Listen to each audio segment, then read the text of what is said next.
السلام علیکم۔ فحاشی اور عریانی کی وبا۔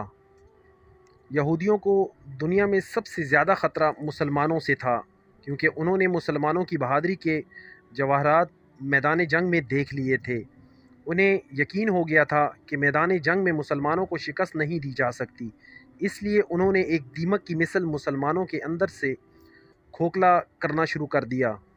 وہ مسلمانوں میں فحاشی عریانی کی وبا کبھی اپنی عورتوں کے ذریعے پھیلاتے تو کبھی فحاش ناول نگاری کے ذریعے پھیلانے میں لگے رہے، اور آج وہ میڈیا اور انٹرنیٹ کے ذریعے ہر مسلم گھرانے میں فحاشی اور عریانی کی وبا پھیلانے میں کامیاب ہو گئے۔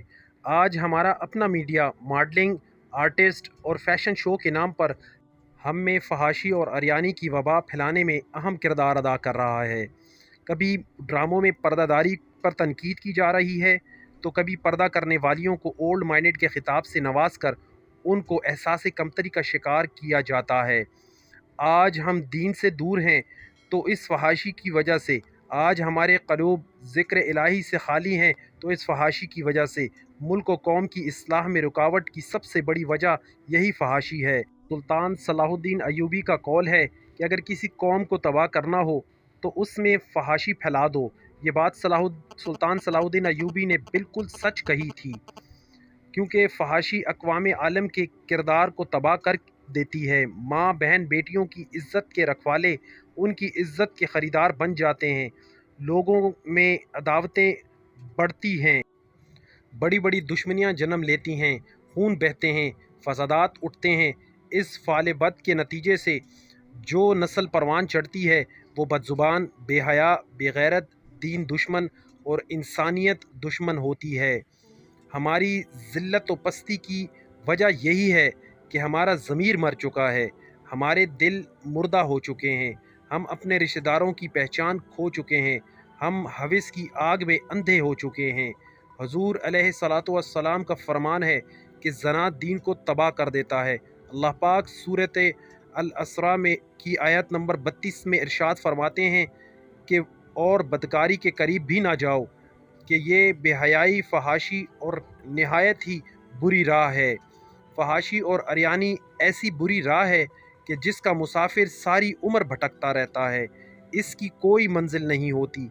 وہ فحاشی کے دلدل میں پھنستا چلا جاتا ہے جس میں وہ باوجود ہاتھ پاؤں مارنے کے باہر نہیں نکل پاتا، کیونکہ یہ راہ ایسی پر فریب اور لذت امیز ہے۔ بالآخر وہ اللہ کی گرفت میں آ جاتا ہے، کیونکہ اللہ تعالیٰ کو اگر کسی برائی پر بہت زیادہ غیرت آتی ہے تو وہ یہی بدفعلی ہے۔ اللہ تعالیٰ نے زنا، فحاشی کو شرک اور قتل کے بعد سب سے بڑا گناہ قرار دیا۔ جو یہ کام کرے گا اس کے لیے قیامت کے دن 2 گنا عذاب ہوگا۔